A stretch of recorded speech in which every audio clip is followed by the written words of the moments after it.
Hello friends, this is Ashok मस्ती, Punjabi singer. Bollywood में भी मैंने गाने गाए हैं, आप मुझे जानते होंगे। मेरा गाना काफ़ी आप लोगों ने पसंद किया है। ठेकियां दे नित खड़के गल्लां सी तेरे नां ते। सो आज बात ज़िंदगी के हर्डल्स की, क्योंकि हर इंसान की ज़िंदगी में कुछ ऐसी कहानियाँ होती हैं जो वो शायद किसी को इंस्पायर भी कर सकती हैं, शायद किसी के लिए काम आ सकती हैं, और शायद आप में से कोई ऐसा हो जो म्यूज़िक लाइन में जाना जाता हो और मेरे इस बात से शायद आपको कोई ऐसी बात पसंद आ जाए कि आपको अपनी मंजिल के लिए रास्ता आसान लगने लगे। मेरा जन्म पंजाब में हुआ, बड़े छोटे से गांव का रहने वाला मैं इंसान हूं। माँ बाप की इच्छा थी कि मैं कोई बिज़नेस करूं, उनकी गरीबी दूर करूं, जैसे हर मीडियम क्लास फैमिली का एक सपना होता है। लेकिन मेरे पे तो धुन सवार थी गाने की, बिकॉज़ पढ़ाई लिखाई में मैं ज़्यादा अच्छा नहीं था। तो स्कूल में गाने सुना के ही अक्सर मेरे को पढ़ाई में भी हेल्प मिल जाती थी। सो गुरदास मान साहब का आपने नाम सब ने सुना होगा। उनसे वो मेरी इंस्पिरेशन है। पहली बार मैंने उनको टीवी पे गाते सुना तो लगा कि मेरी मंजिल जो है म्यूज़िक है और मैं इन जैसा बनना चाहता हूँ। बस फिर क्या था, फिर लड़ाई शुरू हो गई। पेरेंट्स के साथ जंग स्टार्ट हुई। वो चाहते थे नहीं, ये म्यूज़िक में नहीं जाएगा, ये कुछ काम करेगा। मेरी बहन, बड़ी दीदी ने मेरी ने हेल्प की, भाई ने हेल्प की और म्यूज़िक सीखना शुरू किया। सबसे पहले मैंने अपने गांव में, मेरे गांव का नाम गिद्दड़बाहा है, जो डिस्ट्रिक्ट मुक्तसर में है, जो पहले फरीदकोट था, बठिंडा के पास एक छोटा सा गाँव है। तो वहाँ पे जो मैंने उस्ताद मोनी शर्मा जी से सबसे पहले क्लासिकल की जानकारी ली, हारमोनियम सीखा, शोज़ करने स्टार्ट किए। लेकिन वो सफ़र इतना आसान था नहीं, क्योंकि जो अपनी फील्ड के गुरु लोग, उस्ताद लोग होते हैं, उनको खुश करना या उनको ये एहसास करवाना या उनको यकीन दिलवाना कि मैं बहुत मेहनत से, मैं ईमानदारी से अपना काम करना चाहता हूँ, संगीत में आना चाहता हूँ, ये आसान काम नहीं होता, चाहे वो कोई भी फील्ड हो। सो लेकिन कन्विंस किया, धीरे धीरे स्टेजेस पे गाना स्टार्ट किया। मौका मिला, जो गांव में या शहरों में, छोटे छोटे गांव में जो स्टेजेस लगती हैं, रामलीला की स्टेज, 15 अगस्त की, 26 जनवरी की, या कोई और इवेंट्स छोटे छोटे जो होते थे, वहाँ गाना शुरू किया। लेकिन हर्डल्स आते गए और हार नहीं मानी। एक दिन दूरदर्शन पे आदरणीय आशा भोसले जी का एक इंटरव्यू चल रहा था। उनसे किसी ने पूछा था कि आप कैसे स्टार बनी, आप कैसे गायक बनी। वो बातें तो मुझको नहीं समझ आ रही थी, क्योंकि वो क्लासिकल की बातें और बड़े बड़े खान साहब की बातें हो रही थी। लेकिन उन्होंने जब एक उमराव जान की गज़ल सुनाई जब, तो उसका एक शेर जो मेरे दिल को छू गया, वो शेर था कि तुम जो कहो तो आसमां को ज़मीं पर उतार लाएं, तुम जो कहो तो आसमां को ज़मीं पर उतार लाएं, मुश्किल नहीं है कुछ भी अगर ठान लीजिए। बस वो मोमेंट था जिसने मेरी लाइफ बदल दी।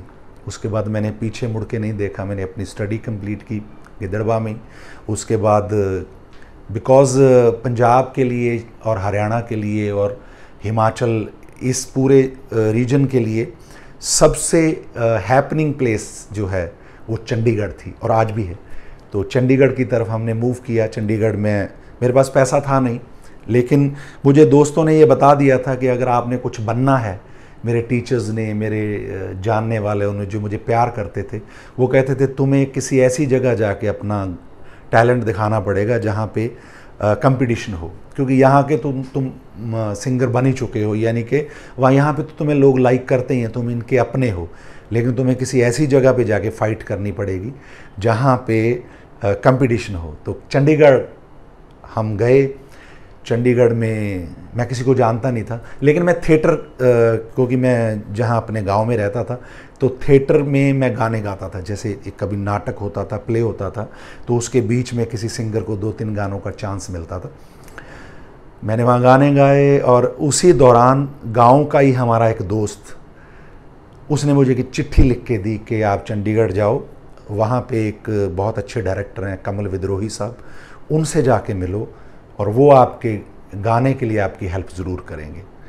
मैं उनकी चिट्ठी लेके कमल विद्रोही साहब के पास गया, तो उन्हें कहा जी मैं तो गाने से मेरा तो कोई ताल्लुक़ ही नहीं है, मैं तो थिएटर करता हूँ, मैं तो थिएटर का डायरेक्टर हूँ, तो आपको मैं तो कुछ हेल्प नहीं कर सकता, लेकिन अगर आप मेरे थिएटर में गाना चाहते हो जो हमारी प्लेज होते हैं तो उसके लिए आपको वेलकम है।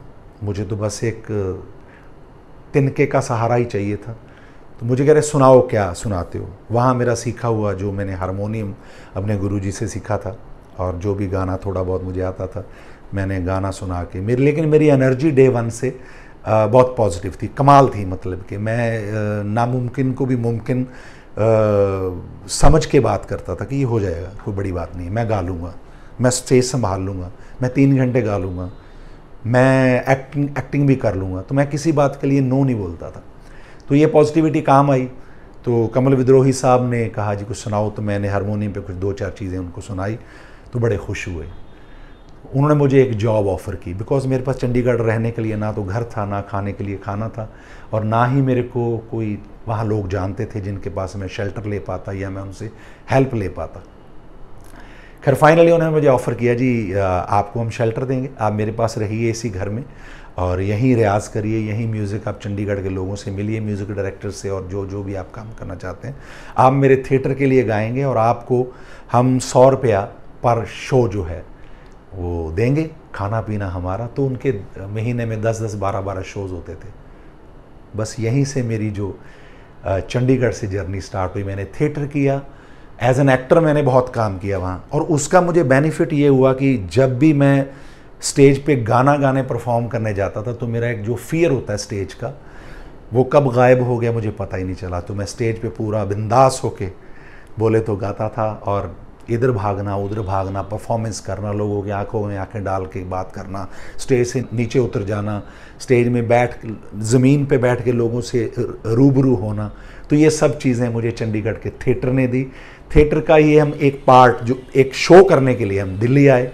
तो दिल्ली में जहाँ पे हमारा एक इवेंट था वहाँ पे किसी रीज़न से मुझे मौका मिला, क्योंकि हम करने तो थिएटर आए थे, तो प्लेबैक में जो गाते हैं, लेकिन एक कुछ इंटरवल के, क्योंकि फुल लेंथ प्ले था 3 घंटे का, तो उस बीच में उनको एक सिंगर की ज़रूरत पड़ी कि जी अब क्योंकि इंटरवल लंबा हो रहा है तो पब्लिक जो है वो इनपेशेंट हो रही है, तो कुछ 1-2 एंटरटेनमेंट के लिए किसी आर्टिस्ट को बोल दिया जाए।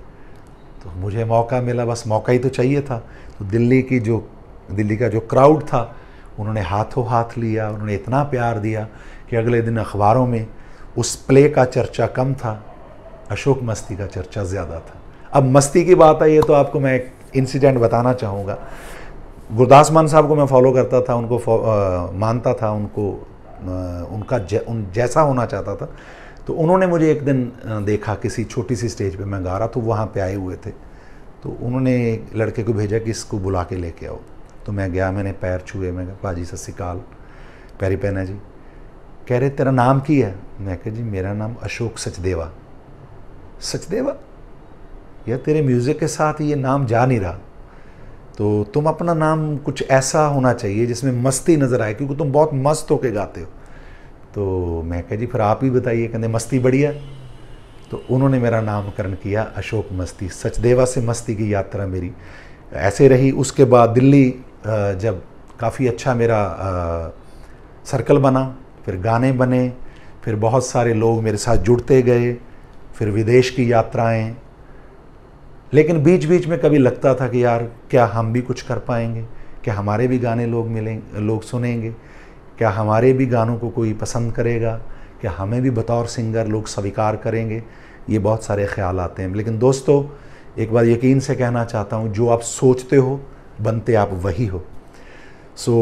मैं अपनी कहानी के साथ साथ एक छोटी सी इंसिडेंट आपसे शेयर करना चाहता हूँ। मेरे गाने आए पंजाबियों दी होगी वाह भी वाह, यारी जान तो प्यारी, ये दिल वालों की बस्ती है, यहाँ मस्ती ही मस्ती है। खूब हिंदुस्तान भर में, विदेशों में, इंग्लैंड, कनाडा, यूरोप, सब जगह कम से कम 60-70 कंट्रीज़ में मैं शोज़ कर चुका हूँ। पाकिस्तान में भी मैं शो करके आया हूँ।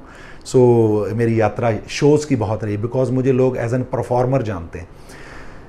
इसी यात्रा के दौरान एक लड़का आया मेरे पास 2007 में, एक बल्कि सा, क्यूट सा, चबी सा लड़का। कहता भाजी मुझे आपके लिए म्यूज़िक बनाना है। जी आप कौन हो? पाजी मैं आपके लिए गाना बनाऊंगा। तो मैंने उसको गाना बनाने के लिए दिया, उसने वो गाना बनाया, उस गाने ने हिस्ट्री रची और उस लड़के का नाम था यो यो हनी सिंह। हनी सिंह की ज़िंदगी का फर्स्ट जो गाना था, जो वीडियो था, वो खड़के गलासी था। टंड डंड डंग टंड डंड डंग टेगियां दे नित खड़के गलासी तेरे ना दे नी मुंडियां जे नित खड़के, गैस इज बैक अगेन। तो हनी सिंह ने ये रैप बनाया, सारी चीज़ें बनाई। तो ऐसा नहीं है कि आप जब ज़िंदगी में कुछ करते हैं तो सिर्फ आपको ही सक्सेस मिलती है, आप किसी दूसरे की सक्सेस का भी ज़रिया बनते हैं। तो यो जो स्टार बना, उसके बाद और बड़े सिंगर जो बहुत सारे म्यूज़िक प्रोड्यूसर्स हैं जो आजकल काफ़ी शोज़ और रियलिटी शो में जिन लोगों को आप देखते होंगे, वो सब इसी घर से, जहाँ मैं शूट कर रहा हूँ, इसी घर से बने हैं। यहीं से उनकी म्यूज़िक यात्रा शुरू हुई है। और बस आपसे यही कहना चाहूँगा कि जिस दिन से चला हूँ मेरी मंजिल पे नज़र है, जिस दिन से चला हूँ मेरी मंजिल पे नज़र है, मेरी आँखों ने मील का पत्थर नहीं देखा। आप भी मील का पत्थर मत देखिए, चलते जाइए, बढ़ते जाइए और हर्डल्स को सीढ़ी बना के सक्सेस की सीढ़ियों को छूते जाइए, चूमते जाइए और हर मुकाम आपको हासिल हो, ये मेरी दुआ है। अशोक मस्ती का सलाम कबूल करिए और आप खूब सक्सेसफुल बनिए।